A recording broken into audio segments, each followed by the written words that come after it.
Hi welcome to my channel. ಆಗ Rajat welcome madam ಅಂತ ಹೇಳ್ತಾರೆ. ಏನು ರಜತ್, ಇದು ಒಂದು ಸರ್ಪ್ರೈಸ್ ನಿಮಗೋಸ್ಕರ.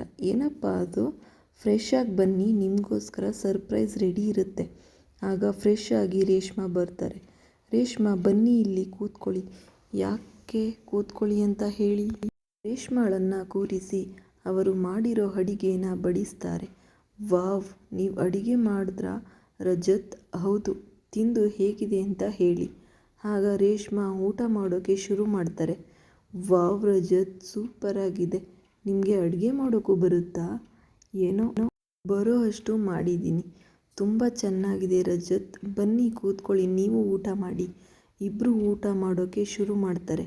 ಆಗ ರೇಷ್ಮಾ ಕೇಳ್ತಾರೆ, ನೀವು ಯಾಕೆ ಅಡುಗೆ ಮಾಡೋಕ್ಕೆ ಹೋದ್ರಿ? ನಾನು ಬಂದು ಮಾಡ್ತಿದ್ದೆ ಅಲ್ವಾ? ನಿಮಗೆ ಕಷ್ಟ ಆಗಬಾರ್ದು ಅಂತ ಮಾಡಿದೆ. ನೀವು ಕಷ್ಟಪಡೋದನ್ನ ನನ್ನಿಂದ ನೋಡೋಕ್ಕಾಗಲ್ಲ, ಅದಕ್ಕೆ. ರೇಷ್ಮಾ, ನಾನು ಒಂದು ಮಾತು ಹೇಳಿ, ನೀವು ಏನು ಅನ್ಕೋಬಾರ್ದು. ಇಲ್ಲ ಹೇಳಿ. ನನಗೆ ನೀವಂದರೆ ತುಂಬ ಇಷ್ಟ ರೀ. ರೇಷ್ಮಾ ಶಾಕ್ ಆಗ್ತಾರೆ. ರಜತ್, ಏನು ಹೇಳಿದ್ರಿ?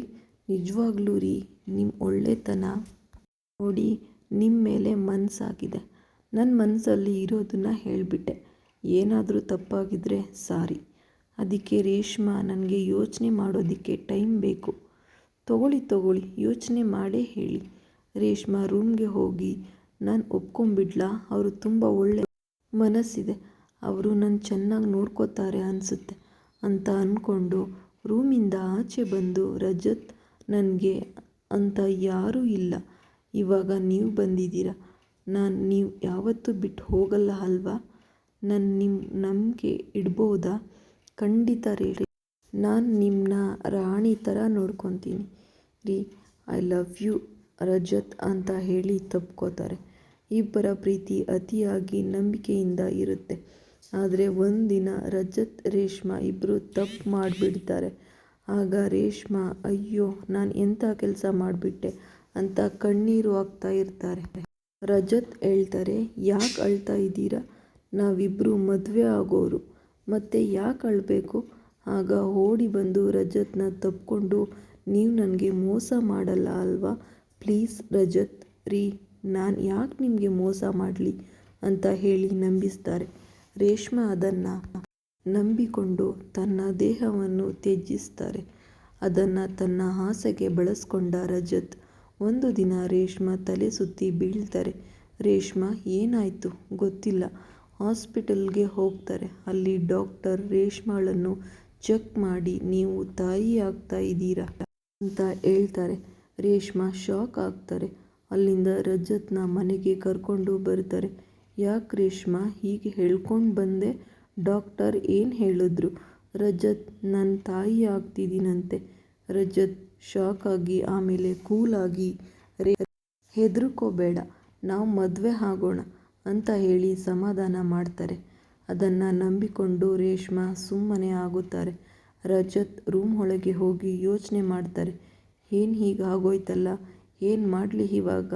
ನಾನು ಇಲ್ಲಿ ಇದ್ದರೆ ಸರಿ ಇರಲ್ಲ, ಫಸ್ಟ್ ಇಲ್ಲಿಂದ ಹೋಗಿಬಿಡಬೇಕು ಅಂದ್ಕೊಂಡು ರೇಷ್ಮಾ ಬಳಿ ಬಂದು, ರೇಷ್ಮಾ, ನಾನು ಆಚೆ ಹೋಗ್ಬಿಟ್ಟು ಬರ್ತೀನಿ.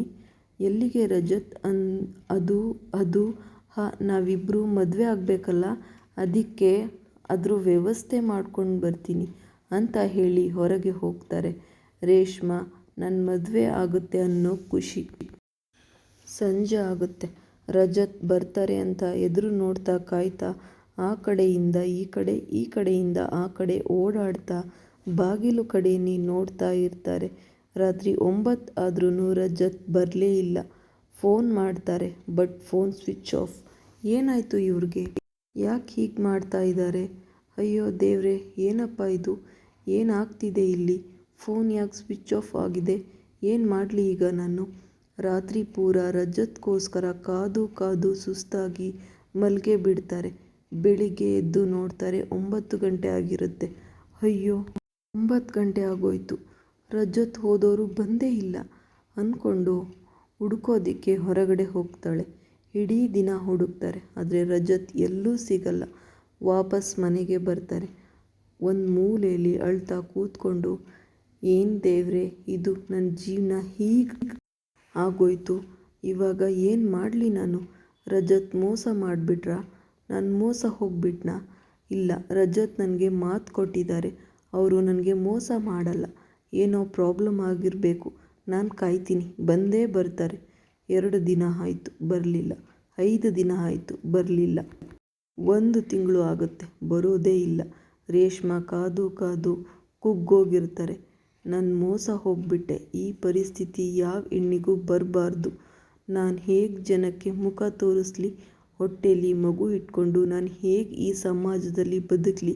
ಅಯ್ಯೋ, ನನ್ನಿಂದ ಆಗಲ್ಲ ಅಂತ ನಿರ್ಧಾರ ಮಾಡಿ ನೇಣಿಗೆ ಶರಣಾಗಿ ತನ್ನ ಪ್ರಾಣವನ್ನು ಬಿಡ್ತಾಳೆ. ಎಷ್ಟೇ ಅಸಹಾಯಕ ಆದರೂ ನಂಬಿ ಮೋಸ ಹೋಗಬಾರ್ದು. ಇದನ್ನು ನಾವು ತಿಳಿದು ಬಾಳೋಣ. ಕತೆ ಇಷ್ಟ ಆದರೆ ಲೈಕ್ ಮಾಡಿ, ನಿಮ್ಮ ಅಭಿಪ್ರಾಯ ಕಮೆಂಟಲ್ಲಿ ತಿಳಿಸಿ. ಹೀಗೆ ಕತೆನ ನೋಡಿ ಸಬ್ಸ್ಕ್ರೈಬ್ ಮಾಡೋದನ್ನು ಮರಿಬೇಡಿ. ಧನ್ಯವಾದಗಳು.